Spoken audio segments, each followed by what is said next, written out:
Hey, you know what time it is? Networking 101 time. Get on the left.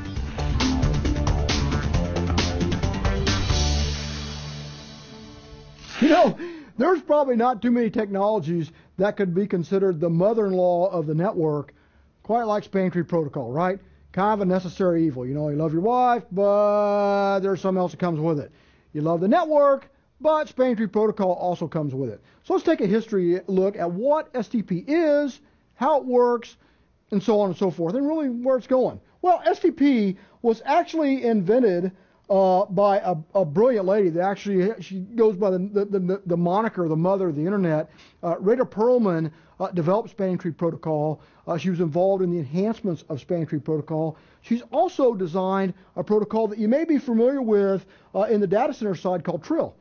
It actually came out roughly around the same time, a little bit later, and stuff like that. She wrote a fantastic book that I highly, highly recommend every network engineer out there to read at least one time. I'd say a couple here because there's just a lot of meat to it, called Interconnections. But definitely take a look at that. Fantastic, fantastic book. Now, what is spanning tree protocol? Well, kind of in a nutshell, it's a tiebreaker. It's a loop breaker out there. And what we've done is that if you look at connecting a couple switches on a network here, you know, if you just got two, connecting two switches together, that's no problem, man, right? Just put a link between them and go on from there. But as you know that in any type of network design, one link, that's no good, man. We need some redundancy, right?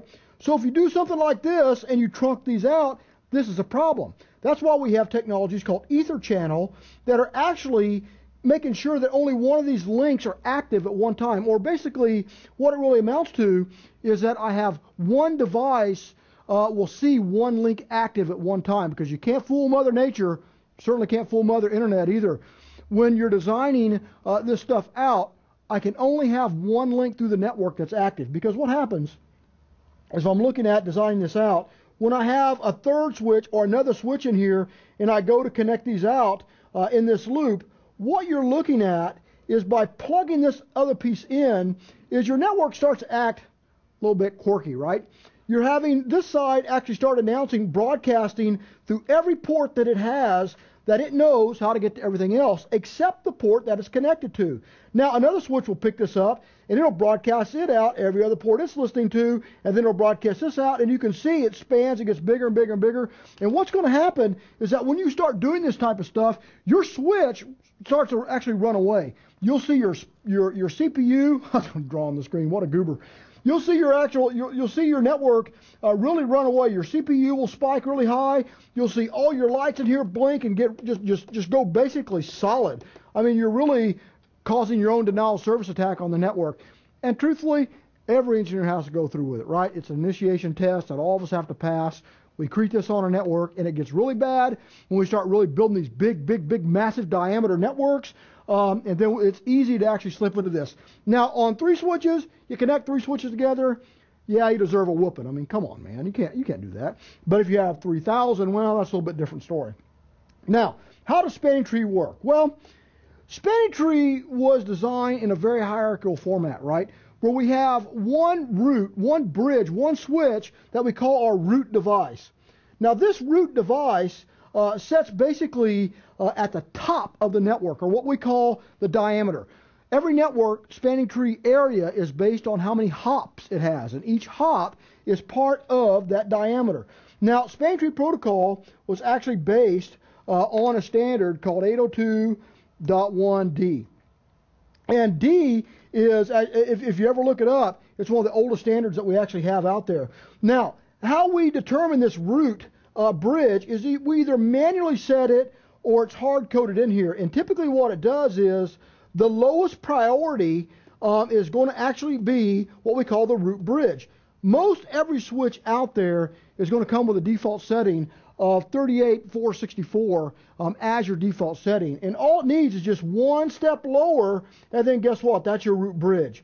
Now, typically, as a best practice, you're going to set this root bridge to usually like 1 or 3, that something around those areas. I am a big fan of using odd numbers because I work with Rob and he's kind of odd, but that's just kind of how I like to design my networks out. You'll have your own methods and kind of go on from there. Now, your networks will then, since you have a hierarchy, since you have this top level switch sitting up here as your root bridge, it's going to make all the decisions on which links to block. And how does it do that? Well, if we just looked at a 4-switch design, this is what we call a 4-switch diameter, is what we're looking at is the switch is going to turn off basically the link that's furthest away from it. So it's going to calculate based on an algorithm, and it's going to say, oh, well, this in here is the farthest away. Now, part of this also goes into what we call cost, and cost is going to actually factor in link speed as well. So if it's a 10 meg link or up to maybe even a 100 gig link, that is going to factor in what my root bridge, how it's going to turn off and really basically decide what the diameter or how this traffic is going to flow on this network. Works pretty darn good. Now, the question that you get all the time is that what if I have switches out there that have the same priority? If I take these out of the box and I just plug them in, what happens? Well, you know, I mean, the folks at the IEEE, Rader Perlman and stuff, they have a pretty darn good sense of humor, believe it or not. And what you see is that in this type of design, they actually go through what we call root war. And root war is where since every switch has the same priority, is that they kind of have to have an election. They got to have kind of a fight-off, if you will. And it goes to the very next criteria. And the next criteria of root war would be who has the lowest MAC address. Now look, understand this really clearly, okay? The MAC address of the lowest MAC address on your device is typically going to be the oldest device in your network. If you're ever designing a network from scratch, or you're looking at implementing an SDP, on Cisco switches it's on by default, right? It's a great idea, should be on every network. I can think of very few reasons why it shouldn't be. Now, there are ways to work around it in the data center. We'll talk about that at a later date. But SDP is something we certainly should have.